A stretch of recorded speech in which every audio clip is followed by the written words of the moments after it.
That's point number one. Point number two, on all the critical questions bearing on the Israel-Palestine conflict, Israel's official positions have been completely and totally repudiated by the most representative political bodies in the world and the most respected political bodies in the world.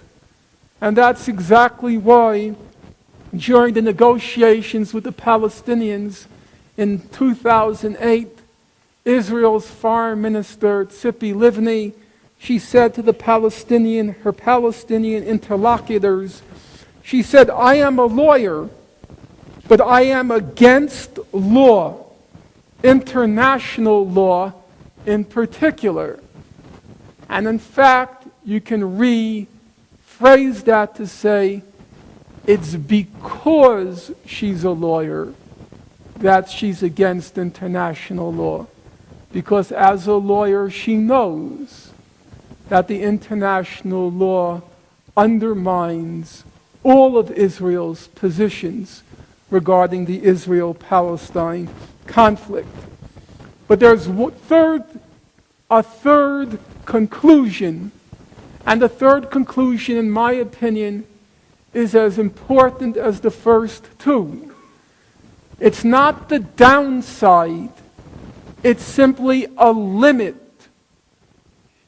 If you overreach where public opinion is in all of its most representative institutions and respected institutions, and you call, for example, for one state, the dismantling of Israel, the ending of the Israeli state, however you want to word it, sometimes in more militant, sometimes in more euphemistic language, you lose the public. It has no possibility whatsoever, that kind of demand. We leave aside the moral issue. We leave aside personal opinions. We use the Gandhian standard. Does it have a chance of reaching or resonating with a broad public? I think the answer is clearly and unequivocally no. So the law, in its most representative and respected institutions, it puts a limit on the kind of demand you can make if you want to build a movement and not to hatch a cult. And that leaves us then, it seems to me, that the most effective slogan, the most effective formula for trying to reach a broad public is very simple, and I think it's virtually, and maybe beyond virtually, it is unassailable and irreproachable. The demand is very simple, which every American and frankly every citizen of the world can understand. The demand is enforce the law. What we want, what do you want? We want to enforce the law. And not just enforce the law as an abstract proposition, enforce the law as it's been deliberated and decided upon. There is no ambiguity about what, as a practical matter, that law means, implies, and calls for.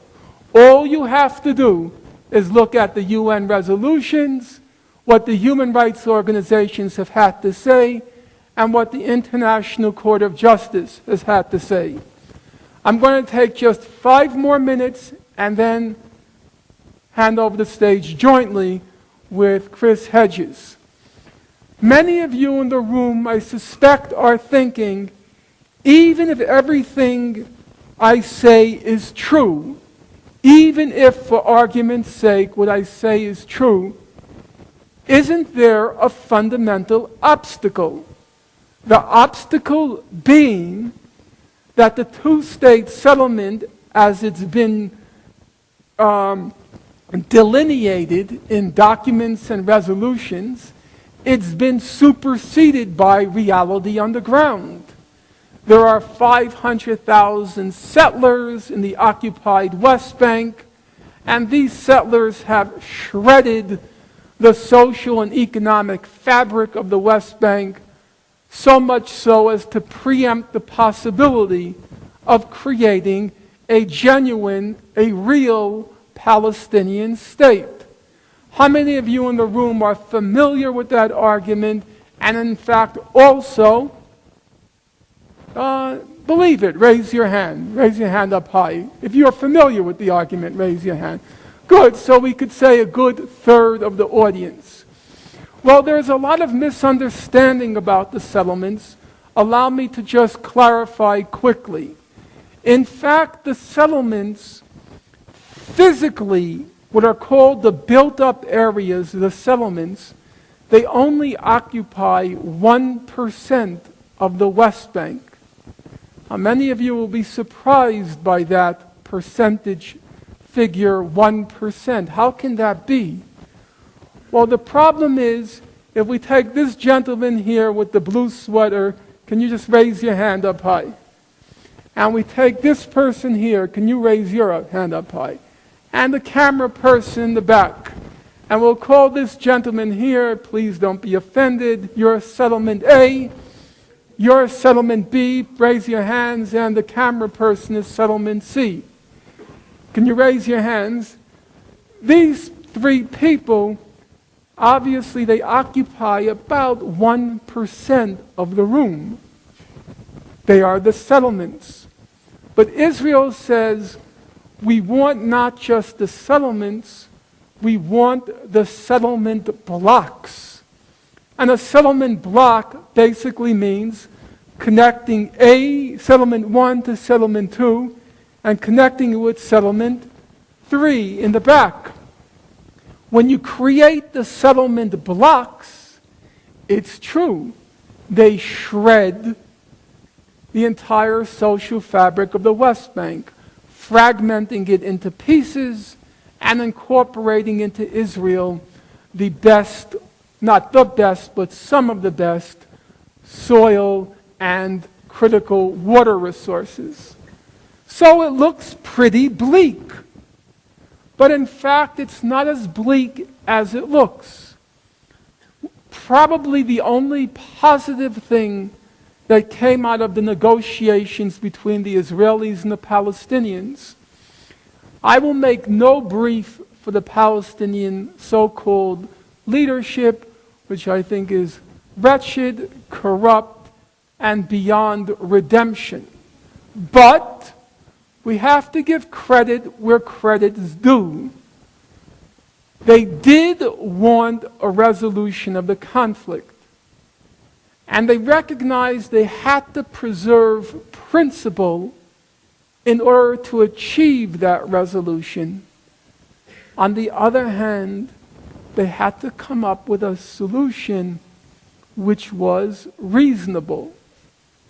And so they created a map. It was handed out to you. How many of you still have it? If you can just pull it out, because it's very useful to look at. They said the map that Israel's proposing, in which it keeps the settlement blocks, it's simply a no-starter. They said not because we're trying to be stubborn and not because we're trying to be ideological, your map precludes the possibility of a genuine state. But they said in May 2008, we have a map to present. The map is very interesting. If you look at it, unfortunately I hope to project it, but for reasons I can't go into now, I was unable to. But if you look at it, it leaves a clean West Bank. It is not a West Bank that's fragmented. It's a real, cohesive, viable, contiguous state. The tiny black areas constitute about 1.9% of the West Bank. But remarkably, the map, which I want to stress, was constructed by extremely smart, serious, principled, and reasonable Palestinian geographers and cartographers. You have to respect them. I loathe the Palestinian Authority, but you have to respect them, as I came to reading through the record.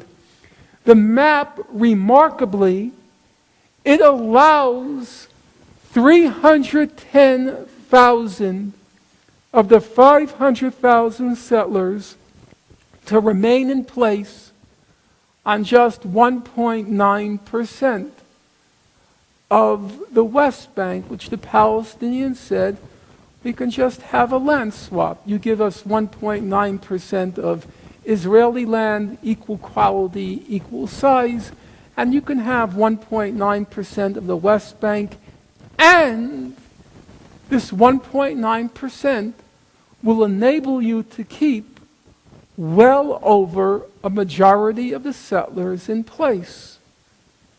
It is possible to resolve these issues. They are not insurmountable.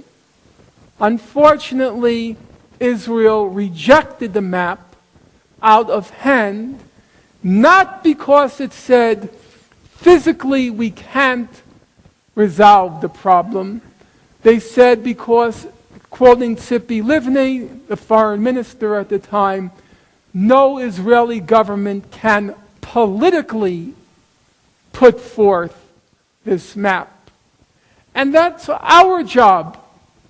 Our job is to change the calculus of force such that the Israeli government is compelled, if we can use the harsher words, coerced or forced, into accepting not an unreasonable settlement. Nobody looking at that map, no reasonable person looking at that map can call it unreasonable. It's a perfectly principled and reasonable resolution of what hitherto seemed to be an insurmountable obstacle.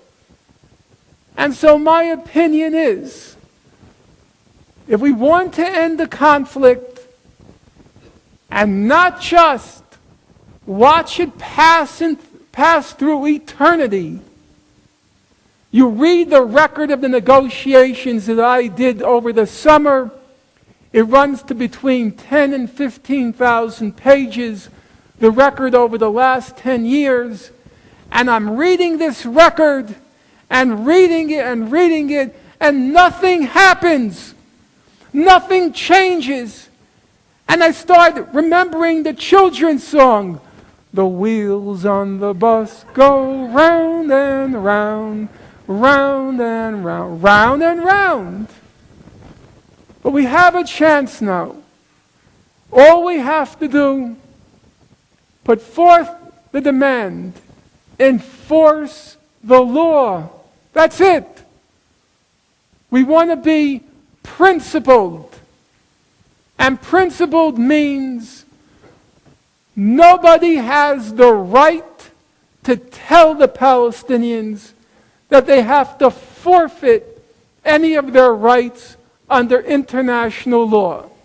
Those are their rights.